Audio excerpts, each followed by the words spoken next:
Say hey everyone, welcome into another edition to Say Hey Plays. My name is Jose Bouquett. A long time no see, as Doc said to me before the show. It is our friend at Spin Doc Sports. It's been a minute, Doc. You've been a busy man. I've been a busy man on Mondays in particular. I don't know why. This is our first Monday show in like 2 weeks. Uh, Yeah, yeah, yes. How was, first of all, we all want to know, how was the tournament? yeah. Thank you for asking. Tournament was fantastic. We had just as many teams as last year. I think we actually made more on the auction this year. We had some better prizes, and we did it digitally. And some of the higher value stuff for anybody who ever wants to run an auction. The easiest way to generate more money is for your higher value items. Do it in person because people get that big dick energy, and you don't want to lose. So it was. It's pretty crazy when you get people in a room versus on a piece of paper against each other. But no, it was good. I would guess that we probably raised close to 7 or 8 grand, and that money's going to go 100% to families and research for ALS. So it was good stuff. So how'd you shoot? That's the real. That's Yeah, what. yeah. So our team was 10 under as a group, 10 under on 18 holes, and we finished sixth or seventh or something like that. The winning score, believe it or not, on 18 holes was 23 under par. Now that's a 4-man scramble, so you're playing best ball with 4 guys. We had mulligans you could buy, blah blah blah. So it wasn't a true, but 23 under is pretty unbeatable. Yeah, they're going out there and shooting it. I'll tell you that. Exciting stuff here, Doc, and I'm glad that you had the tournament and went off well, seemingly at least. Even if it didn't go well behind the scenes, it made it look great out on the outside, and you've raised plenty of money. So shout out to you. And I'm sure your picks have been dominating as well here, Doc, because I know you. I know how this Yeah. operates. You're a machine out there. Yeah, we're I gonna have another tout strikeout prop tonight. I'm actually I'll talk about who it's gonna be when we get to that game. But I'm just waiting for some line movement before I post it officially. But yeah, 2 of the last 3 days have been full sweeps for me. And so it was a sweep, 2 and 2, and a sweep. So it's been going pretty well. So I'm ready to do it again tonight. Let's start it off here, Doc. Let's start it off with a fun game. The Cincinnati Reds here. Again, America's team now. It's the Rangers and the Reds, apparently. It's America's team versus the Baltimore Orioles, a team that everyone's kind of forgotten about. The former America's team that everyone last year loved. Doc, I'll keep it short here. Honestly, I like the Reds just to keep rolling with their offense here, and it's obviously start to start is kind of tough to trust their starters and back them here. Brandon Williamson, not a guy I believe in particularly. Took him out of the equation. I just took Reds team total over 4.5 minus 110 for me. Last 2 weeks in particular against lefties, 122 weighted runs created plus, 93 plate appearances. So not that much. The month they're 15th, 95 weighted runs created plus against lefties. But last couple of weeks, like I just mentioned, they've been hotter. I think they hit lefties. I think they had this lefty in Cole Irvin, whose last couple of appearances have been fine generally. In one inning relief appearance last time out, which was he gave up a couple runs, but against the Rays is tough. And his last start was 4 innings, 5 hits, 3 earned runs against the Cubs. I ultimately don't trust him here, and I'll just keep riding the Cincinnati Reds bats. So, excuse me, I'll take the Reds team total over 4.5 there. All right. For me, I like the Reds as well, but yeah, they're on the road here, but I mean, you're giving me plus money for a team that's won 12 out of its last 14 games, and the only 2 losses were by 1 run each to basically NL leading Braves. And you're going to give me plus money against Cole Irvin here. I'll take the Reds money line plus 116, full game. I don't necessarily trust Brandon Williamson. I trust him enough. I'll put it that way. Overall, Reds for the last 20 days, 25 days or so, average stats against left-handed pitching. They are 12th in OPS. They are, I believe, in the mid-tier for average. Same thing with weighted runs created. All of those things. And let's just be honest, like Cole Irvin is not a pitcher that you fear a whole bunch. Not a pitcher that I fear. But for me, I I will take the plus money all day here. When I look at Baltimore stats against a similar pitcher to Williamson, they're very average, very, very average over the last 20 or 30 days or so. And, I'm just not ready to trust Cole Irvin at this point. So I will take the plus money for the team that has been white hot. I'll give them grace for their last two games because, like I said, it was one-run games that could have gone either way against the NL leading Braves. So give me the Reds here at plus 116 full game money line. It's going to be a fun game. I hope it goes off because there is wet rain in the forecast for this game. Yep. According to RotoWire, 78% chance of rain. Heavy winds as well blowing out. So this will be an offensive game, it seems. But we'll see if the game goes. I still like the Reds, and I still bet it. So I'm acting like it is. So it'll be a fun one to watch here. All right, let's move on here. Let's go to game 2, Milwaukee Brewers versus the New York Mets. The Mets, man, the Mets. I really I want them to do well. Like I want them to do well. I want all the teams that are paying high-priced free agents, etc., to do well. Honestly, because it will just make owners in the future spend more, and it'll be more interesting baseball. But the Mets just keep shooting themselves in the foot. And Buck Showalter, man, I was not on the fire Buck Showalter train. I'm still not, but every day we get closer and closer to that. I'm just like, come on, man. Can we do something about this? And Verlander's up, who's supposed to be the stopper here against the first place Brewers team. I was going to call them a last place Brewers team. That's how underwhelming they are. They just nothing about them really gets me going and saying I want to bet the Milwaukee Brewers. They're actually in second place, half game back of the Reds. But I don't want to bet Colin Ray. Only thing really here was an under for me. I think Verlander can shut down the Brewers offense, which is horrific. 25th full season against righties, 87 weighted runs created plus. Last 2 weeks is even worse, 68 weighted runs created plus. But I just don't know how well Colin Ray can go against the Mets offense here, especially after such a disappointing loss. So I lean under here, Doc, for sure, but I had no play. The lean for me here is under for sure. And, you talked about, you talked about the offenses for this one. Yeah. But when I look at this, man, Justin Verlander, I know he's had a few decent starts lately, but the man still seems broken. His velo on his fastball is down by almost 2 miles per hour. The whiff rate on it is down by 2%. The put away rate is down on it as well. And, even on his secondary pitches, first pitch strike is down. You can go across the spectrum. Verlander's first pitch strike this season is 53.5%. Right. That is just when MLB average is 60.8. This is the only time in Verlander's career that his first strike percentage has been under 61.9%. So his previous low mark was almost 10 percentage points under what he's throwing now. He's just not getting it done, which is unfortunately sad. And the reason why I say that is, as a strikeout prop guy, the Brewers strike out a lot. A lot. 29.3% K percentage versus righties the last 20 days and 519 plate appearances. They also have one of the largest gaps that I calculate. And the gap for me, what I calculate is the gap between strikeout percentage and walk percentage. Because if you're striking out a lot, but you're walking a lot, chances are you can rack up a pitcher's pitch count. So that might play a factor. If you strike out a lot and you don't walk, that means that you are horribly undisciplined.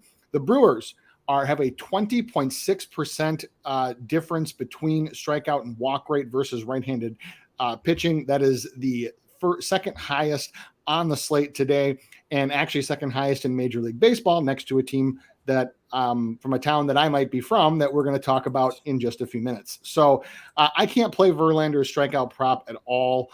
If you want to alt it down and pair it with somebody else to alt it down 1 to 5.5, yeah, maybe, I guess. But think about this. Over his last 5 starts, Verlander has only gone over this number 1 time. He's failed against the Astros, the Yankees, the Braves, and the Rockies. 3 of those, the first 3, are either average or below average in strikeouts, but the Rockies strike out a lot, especially on the road. So I just cannot trust Justin Verlander here at all. The other thing that I'm noticing as well is the Brewers strike out a lot against pitchers that can make you whiff, that get swings and misses. Verlander's whiff rate this season is in the 26th percentile. He's not making guys miss. When you throw a fastball middle in at 94, pitchers are gonna hit it, or I'm sorry, batters are gonna hit it. So I can see him doing some more pitching to contact tonight, which could get outs in the field. And Ray hasn't been like horrible lately. I mean, he's certainly not anybody I would trust as like my staff ace, but he hasn't been terrible. So I don't mind the under here look at all. I'm not going to probably play it, but I don't mind the first 5 under, and I don't mind the full game under either. Yeah, I'm not going to move on it either, but I definitely lean that way as well. Maybe I'll move on it by the end of the show, but nothing there for me as of now. Next game, let's talk about your squad, the Minnesota Twins. Do we have to? No, I'm kidding. That's fine. They're going to win this division. I still believe they are going to win this division. We're a division leader. That's the best thing I can say about us. We're a division leader right now. I still believe, it'll be interesting to see what they do for their trade deadline for sure. It's so funny that I think the hitting coach, wasn't a long-time hitting coach for the Twins, leaves. They finally figure out their pitching, and now they all suck at hitting, which is just classic here for small markets. And all can never come together. It's always one thing or the other. So, I honestly thought this is a Twin spot, Doc, but I'll let you take it away. Yeah, no, I was just going to say, when you're talking about you're talking about Popkins, I'm assuming, the hitting coach for the Twins. And the thing about Popkins was he was kind of a controversial hire to begin with, because he had been the hitting coach for the Angels single A team, which was his highest level of coaching experience. So now you bring him up to the bigs for a team that's contending for the division. And you also factor in that we traded Arise. We traded some of our bats over the last few years to get pitching, because that was always something that as a mid-major or small market team that we're not going to go out and we're not going to sign a Garrett Cole to a $bazillion contract. That's just not what the Twins do. So we have to get guys on trade. I love our starting staff right now, even with Molly injured. Our approach at the plate has just been god-awful hideous, and we have a bad mix for it, for the aggressive swinging that Popkins likes to do. When we have guys like Buxton, who's always swinging for Mars, no matter where it is in the count, and guys on our team have no clue how to work an at bat. They just go up there and free swing every damn time. And this is part of the homer in me, but it obviously gets a little frustrating when you are almost dead last in contact outside of the zone, when you are dead last, first to last over the last 20 days in CSW, called strikes plus whiffs. And so it's just a very undisciplined plate appearance that they put together here. So when I look at this one, I mean, look, on the other side, if you're playing a strikeout prop on Spencer Strider, you're not playing the under. I don't care what the number is. It's high for a reason. The man is an absolute machine, and he does things that the Twins struggle with very much, which are the sharp breaking balls and the high velo. We struggle with that all day long. We have a 31% strikeout percentage against righties the last 20 days. And to be perfectly honest with you, it seems like it's a hell of a lot higher than that. So as far as who ultimately wins the game, I don't really have a take on that one. Also, because I'm not going to take the Braves with such a heavy money line favorite. Where I go with this one is possibly to Strider because with the high velo and the aggressive swinging that the Twins do, it is possible. Yeah, they're going to strike out a ton, but it also is possible. It's the same logic you use for somebody like Garrett Cole, where why does Garrett Cole give up more home runs than average? Well, because he throws so hard. So when you get a piece of it, you can launch one. The Twins are going to be up there swinging aggressively. That's just who they are. That's how Popkins teaches them. So I actually don't mind a full game over here. So I will take the over 8.5. I also say that because, coming back to earth is been Sonny Gray. And he changed his pitch mix to start the season. So what he throws, when he throws it. And when a guy does that, especially a veteran that can control multiple pitches like Sonny Gray can, what ends up happening is you usually see an immediate bump in strikeouts because guys are thinking, okay, 0-2, he's going to throw the sweeper. Oh, shoot, he threw a changeup. Over time, when teams build scouting reports on that normalizes. And then he starts regressing to the mean. So I can definitely see that tonight. I'm also not opposed to the Braves team total over, but the official play is the over 8.5 for the full game. Beautiful breakdown, Doc. There, you're right about that. They are a free swinging squad, and I would lean over as well, just because Sonny Gray has not had a shutout appearance since April 12th. I was like, damn, that's a long ass time. He's just going out there and giving runs every time he's out there. So I was leaning more towards the first 5 over because you were right. This team is a home run or nothing, and Spencer Strider has been giving up bombs. No Buxton in the lineup hurts, obviously. So it's Julian, Kirilloff, Kepler, Correa, Willie Castro, Solano, Gallo, Farmers, and Ryan Jeffers in there. But I ultimately end up just still passing on this game. I would love to see the Twins win this. And cash some big money line tickets for people, but I don't think it'll happen. So no, I mean, if you're gonna play the money line for this game, the Twins really are the only option. And as a 2-1 dog, I mean, it's not the worst value in the world, but I would not count on this hitting at a high degree. And given the way that our offense has been, facing Spencer Strider, I just can't see us plating many runs. I'm sorry.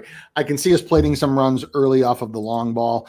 But what I can really see is I can see the Braves just after the 3rd or 4th inning, just starting to really hammer Sonny Gray. And, with Sonny Gray, I don't necessarily know if it's a mental thing, but I think more it's that, you have a guy who only averages 92.7 on his fastball. And what he changed up this year was that he was throwing he actually introduced a cutter. And so he was throwing his cutter a lot more along with his fastball. Well, teams are starting to figure that one out now. And the batting average against for the cutter has gone up from, I think earlier in this season, like in his first few starts, it was like 124 or something like that. Now it's 231. So guys are figuring out when he's throwing it. Guys are figuring out the location of it. It looks very, very similar to his 4-seam. And when he does throw it out of the zone, which he does more than half the time, there's enough memory and scout behind it to lay off of it. So. Yeah, pass game for us here, or at least for me, and the over there for Doc. The Braves lineup too is just unrelenting over there. All right, let's get into the next game here. Detroit, Texas here. Texas and that Yankees game going over yesterday was very frustrating. We move on. And Doc, I've been one of the only people that have said that I still don't think this Texas Rangers team is going to make the playoffs. And maybe that Yankee series was the start of their offense falling off finally, because they've been all on fire the whole year. Maybe. We'll see. I rate the Yankees pitching lower than everyone else in the world, which is unsurprising. So maybe I'm just being biased. Who knows? But I think this is the starter, perhaps. So I took the first 5 under here, Doc. First 5 under 5 minus 115, hoping that Matthew Boyd can just keep his shit together. Just keep it together, Matthew Boyd here. He's had decent starts last time out. Royals, 6 innings, 6 hits, 2 earned runs. 9-4 win there. Against your Twins, 6 innings, 7 hits, 4 earned runs there, and an 8-4 win. Obviously, the Rangers have been hitting lefties this whole year, but the last 2 weeks against lefties, 11th, 100 weighted runs created plus average there. So maybe it's starting to fall here. And I'm thinking that the Rangers are going to start collapsing a little bit. So first 5 under 5, minus 115. And obviously, the Tigers suck at hitting. I'm just hoping that Andrew Heaney can keep his shit together. Last 2 weeks for them, 99 weighted runs created plus as well against lefties, 83 plate appearances. And the whole month, they're 14th, 96. So still below average. Think Andrew Heaney can go out there and shove. So give me a first 5 under, like I said.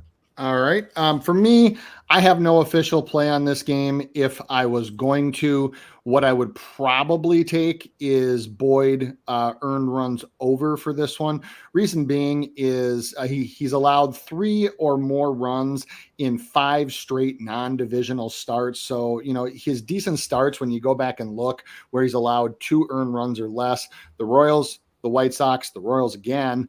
And then now we're going back into April when the season started. So, granted, against the Cardinals, he did allow 3 runs. Only 1 was earned. I'll admit that, but still, earned runs, 4 out of his last 5. He's had 3+ earned runs against non-divisional opponents. And so I'm not touching the strikeouts on this one. For me, Heaney is too wild, racks up his pitch count too quick. And the Tigers, for all of their ills offensively, you've probably heard me talk about it here and on Sharpie Show, but Michael Bradar, the wonder kid for the Tigers, hitting coach, has them taking, now not all of them, because Javi Baez isn't going to change who he is. Javi Baez is going to get up there and just hack the shit out of it. That's just who he is. But a number of the Tigers, like McKinstry, Badu when he's in the lineup, Torkelson, have been taking a lot more pitches lately, and that scares me a little bit against Heaney, that he can put some extra guys on base, give them some extra outs. In the end, it just ended up being a big wash that I didn't want to touch. Yeah, I mean, I'm just hoping that I end up being right here. I remember we talked about this like a week ago, I guess, and it was like, I asked a question to the chat, the first place, allegedly one of the best team in baseballs. What was there to not miss the playoffs? It was only plus like 235, plus 265, something like that. And I was pretty shocked. I was like, I thought it was going to be like plus 400. And I thought that was the first, indicator that, hey, this Rangers team, I think they're 1 injury away. Take out John Gray and take out Nathan Eovaldi, one of those two. It starts getting ugly. Ugly. So we'll see how it goes here. I'm on the first 5 under here. I'm going to be excited to watch this game and watch what the Rangers do here. And I'm wearing a Rangers shirt right now, actually, as I say this. Nick Solano jersey. I wish I would have I want to bet with someone to get a Rangers shirt. And unfortunately, it was last year before fucking all the cool people showed up on the team. Would have loved a DeGrom, but. Yep. And then if anybody wants, if you want some little, like, for those of you that love your parlays, if you know me, I'm not a huge parlay bettor. I have been known to do them. If you take Sonny Gray and Matthew Boyd to both give up 3 earned runs, which I think is a decent bet, on DraftKings, you can get plus 174. Boyd, I think for sure does. Sonny Gray, I can see easily getting touched. So I will actually go ahead and make that for a half unit, not a full, an official play as well. Matthew Boyd and Sonny Gray, 3+ earned runs each. And on DraftKings, that is plus 174. Beautiful. Thank you for letting us know about Doc. People do love parlays, I'll tell you that. All right, Doc, this is the game that I've really wanted to talk about. This is my game of the night. Everything that revolves around my day revolves around this game. White Sox, Angels, and we've seen the chat popping off a lot about this game as well. And we'll mention as well, shout out to our guy BJ, 4-unit best bet, cashed on the Yankees yesterday. I almost tailed it, but I did not want to bet the Yankees, and I should have, obviously. And now he's on the White Sox plus 115 here. I think I'm going to roll with you, BJ. I think I'm going to take the White Sox. I've got them plus 117 at our friends at Bet Online. I'll keep saying it. Bet Online, great book, Great odds there. Sign up using the promo code, or sorry, using the link to the website, pubsportsradio.com. Then you'll see the Bet Online logo. Click that. It'll take you straight to their website, and you'll sign up there. You'll get a deposit match. Odds are great, like I keep mentioning. So shout out to them for being a presenting sponsor for us as well. Now, the real thing I thought about this game was under, under, under. I think this is a dead under game here, Doc. And here's the start of it. We've talked about teams leaving Coors Field plenty of times. Sharpie mentions it on his show. And it works. First game leaving Coors Field is just a lot different. You see the ball differently. You're going back home now, are the Angels, especially after scoring what I forgot how many runs it was now, 28, 26, 24 runs in one game. And obviously all their offensive stats are now going to be inflated for the next couple of days. So that's also something we have to keep in mind. But I like the White Sox here. Dylan Cease, great pitcher. Obviously, it scares me betting him sometimes because, he can be hit or miss sometimes. But for 6 innings, 5 hits, 2 earned runs against the Angels, 5 1/3, 4 hits, 2 earned runs against the Dodgers, 2 of the best lineups in baseball so far. You have to respect it, put the respect he deserves on his name, and he's always kept the White Sox in games. So I will take the money line as well. White Sox full game money line plus 117. I really should take first 5 as well as if I'm taking full game here, and I'm going to sit here and think about that. But I'm also taking the unders, first 5 and full game here as well. I think Reed Detmers has obviously been pitching phenomenally in his last 4 or 5 starts. Just been great. Last 2, 7 innings, 2 hits, no earned runs against the Dodgers. And then against the Rangers again, 6 innings, 3 hits, 1 earned run there. So I respect Reed Detmers, and I think that the White Sox obviously are a bad hitting group of baseball players, and I think Reed Detmers should slice them up a bit. I think the White Sox win a low-scoring game, it seems like today. So full game under 8, first 5 under 4.5 there, first 5 minus 125, full game minus 110. And I'm going to move on to White Sox first 5 and full game, it seems, as well. I'll quote the first 5 price in a second here, Doc. What do you have on this one? Well, as a strikeout prop person, there was a lot of research that went into this one. And for those of you that follow my tout prop, my free play of the day, it is going to come from this game. Obviously that narrows it down to 2 guys, but I'll tell you which one in a second. Okay. But like I said, it's pretty easy to figure out. You only got 1 or 2 choices. And I'll just spoil it right now. I can't take Dylan Cease in this spot. I looked at him every possible damn way that I could, and I can see him coming up just short because of the walk percentage. Cease walks has walked 10.5% of hitters over the course of the season. He racks up his pitch count. Yes, he's going to throw 100 pitches, but he has walked 2+ guys in 5 straight starts and 6 of his last 7 and 9 of his last 11. 9 of his last 12. So that is going to not play very well against an Angels team who, against right-handed pitching over the last 20 days, does have a 10% walk percentage and actually has a very, very healthy take rate for pitches that are outside of the zone. Over the same period of time, league average is 29% to swing at those pitches outside of the zone. Angels are only 26.7. So they're doing a really, really nice job of seeing pitches. Their CSW as well, 25.4%, which is almost the best in baseball. They are only bested in that category in that same time frame by the Braves and by the Rangers. So, this is not the Angels team from last year. We obviously know that, but so that's why I cannot take a Cease strikeout prop either way. I think if you can alt him down 1 and then parlay him or pair him with somebody else. I mean, certainly don't pay juice on a alt down prop because you're paying minus 230, which is ridiculous. But my tout prop for the night is going to be Reed Detmers. I talked about it when I ran Brian Wu against them, in that this team all damn season has struggled with one thing above others with their approach to the plate, and that is higher velo, 4-seam fastballs that run up. You go and look at Detmers, and he averages 95. He can crank it up to 96, 97. And where do almost all of his fastballs sit up. He runs it up the ladder. This is the exact type of pitcher that this team struggles with and has struggled with all season. You also go and you look and you see that for the season, you see that Detmer's chase rating, it's only in the 44th percentile, but it's been moving up. It was in the 30s a few starts ago. White Sox are swinging 34.9% of the time outside of the zone. That's way above league average. And they're not making contact either. The league average, so they're swinging 5% more and they're making contact 3% less. You do the math on that one at a 5.5 line. The other part here is that Detmers is striking guys out well over 30% when he gets strike one. White Sox get strike one, go down 0-1 in the count 65.9% of the time over the last 20 days. They're also one of the worst teams in baseball for the whole year. And they have one of the worst swinging strike rates in the entire game.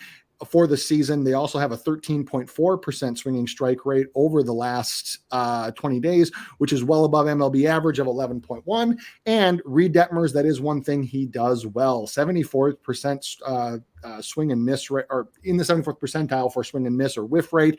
So you have a pitcher that makes guys miss against a team that swings a lot, and you also have a team that cannot handle high heat running up in the zone against a pitcher that has been doing it wonderfully.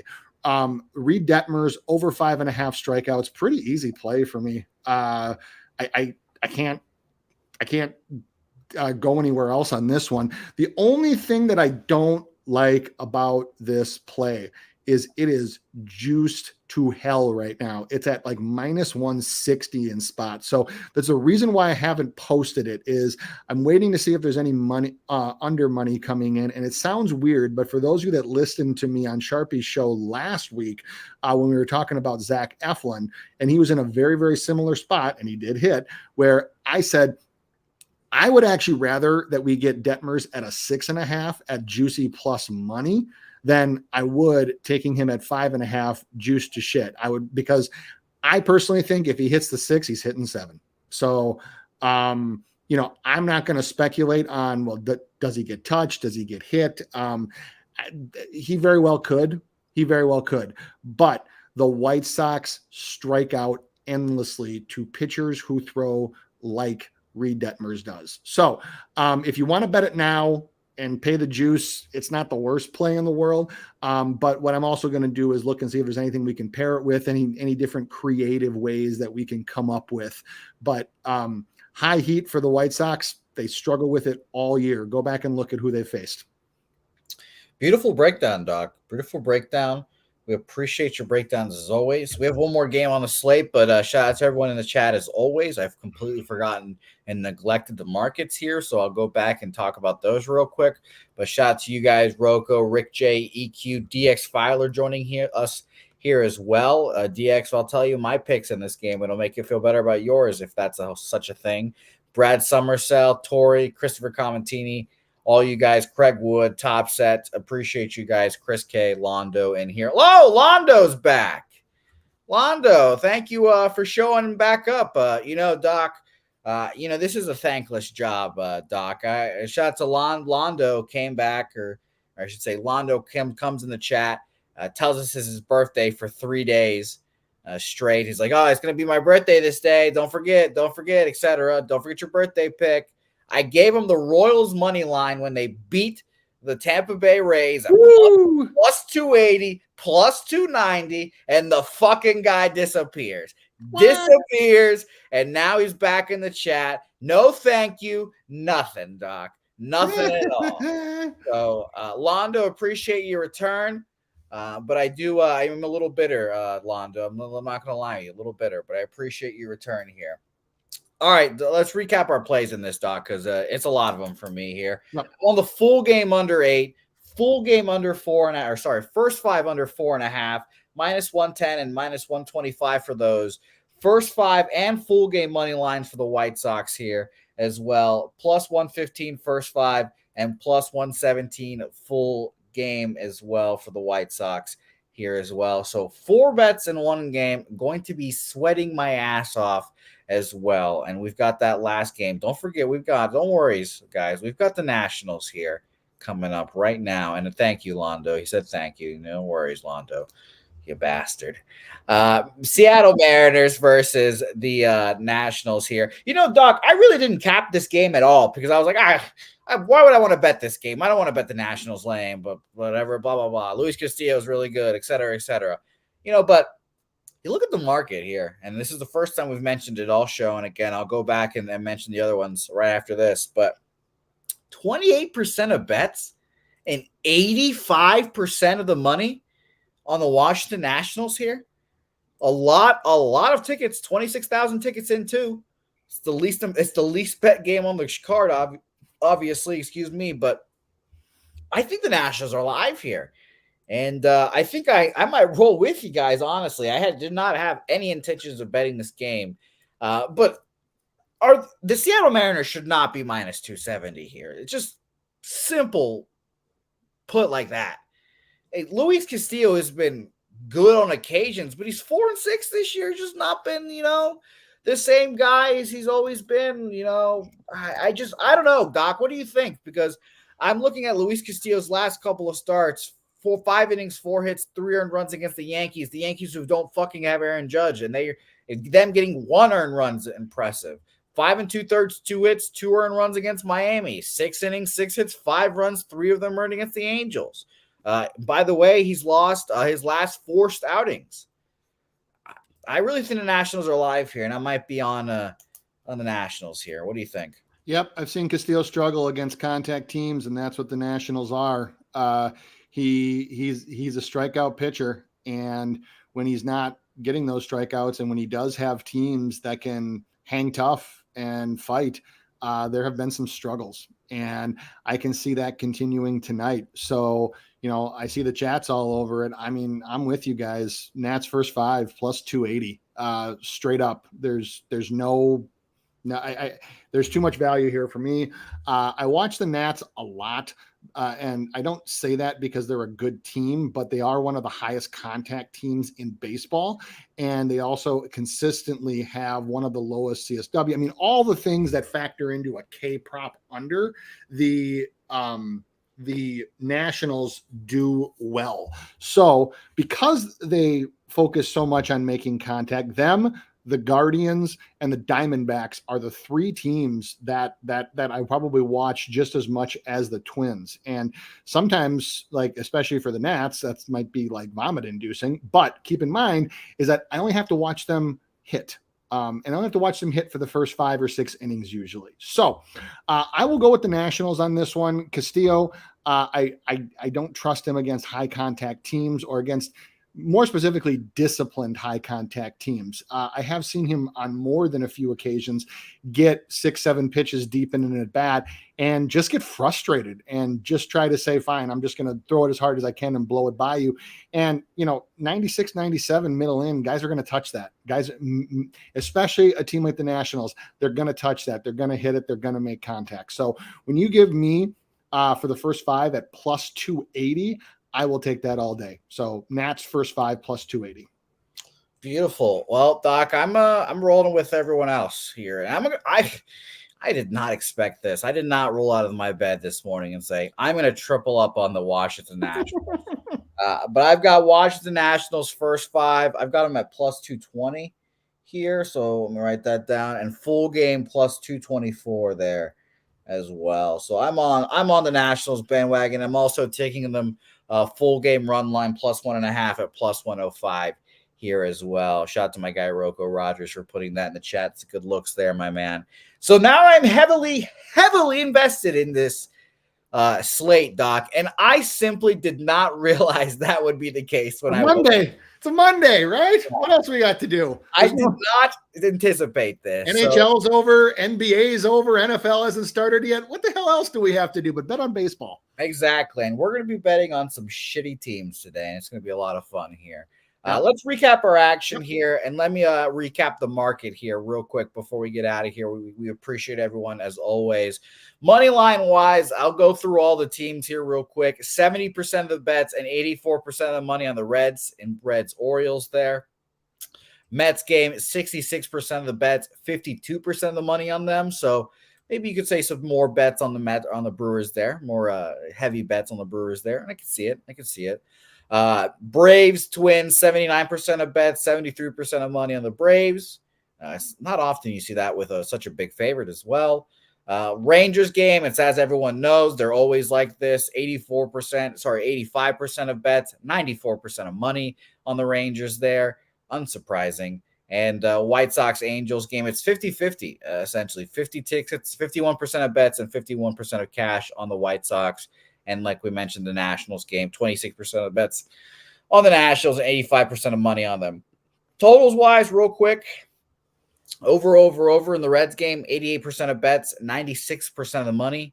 That wind blowing out, definitely a factor. And this, by the way, it opened at 9, it's now at 10. So keep an eye out on that. 68% of bets and 78% of money on the over in the Brewers game. A lot of money on the under in the Braves game, 52% of bets and 91% of money on the under in that game. 50-50 ticket split on the total in the Tigers-Rangers game, but 88% of the bets, 88% of the money on the under there. That makes me feel a little better about my first 5 under there, so that makes me feel good. For our White Sox game, which I've doubled up on the under, 62% of bets, 79% of money, and Nationals game is 50-50 ticket split, but 62% of the money on the under there as well. So sorry if that was a little boring, but we want to run through that and let everyone know what the market is. All right, recapping my action here, full slate. Strap in, everyone, because this is actually quite lengthy. I'm on Cincinnati Reds team total over 4.5 minus 110. That game might not go because of rain. Who knows? We'll see. Still bet it. Detroit, Texas, first 5 under 5 minus 115. Doubled up on the White Sox Angels game for the total and the side. First 5 money line for the White Sox. First 5 money line for the White Sox. Full game money for the White Sox as well. Plus 115 and plus 117. And the unders 4.5 minus 125 and under 8 minus 110. And I have tripled up on the Washington Nationals as well. Love it. First 5 plus 220, full game plus 224, and for full game run line as well at plus 1.5, plus 105 at plus 1.5 there. So it's going to be an interesting day to say the least here, Doc. What do you think? What do you think about your slate? Let us know what your action is. Yeah. So 5 show plays total. The Reds money line at plus 116. The Twins and Braves over 8.5 full game at minus 110. I gave out in the just kind of ad hoc in the middle of the show, both Boyd and Sonny Gray to give up 3+ earned runs. That's a mini parlay for a half unit at plus 174. I am on the Nats first 5 at plus 280. And my tout K prop for the night will be Reed Detmers over 5.5. As far as the juice goes for this one, right now it's in the 155 to 160 range. I think we can get it down a little bit by first pitch. Or the other way that I want to do it is I'm going to lessen my stake a little bit and then just go 7+ at plus money. So because I do believe there's a very, very, very strong chance that if Detmers gets 6, he's getting 7. Beautiful. What a day of baseball we have ahead of us. Thanks, everyone, for watching. As always, a short card, but a lot of plays here. We'll tweet them out at SpinDoc Sports, at Jose Bouquett. Follow us on social media. As always, it'll be a whole lot of fun. Tonight, Doc, we'll see you again next week. It'll be nice to keep I'll rolling be here. Mondays, yes, and we'll be back on Mondays. We had two straight Mondays off for whatever reasons, and then now we're back here rolling again, so it'll be a whole lot of fun. Doc, I appreciate you as always. The chat, thanks everyone. LG, EQ, BJ, Eric Jones, Justin McElvey, Rocco, Tori, Londo's back. Drip Skylark in here as well. Topset, my guy, Markel in here as well. Christopher Commentini, all you guys, even my guy DX Filer in here as well. Say hey to us on social media, and we'll see you guys next time.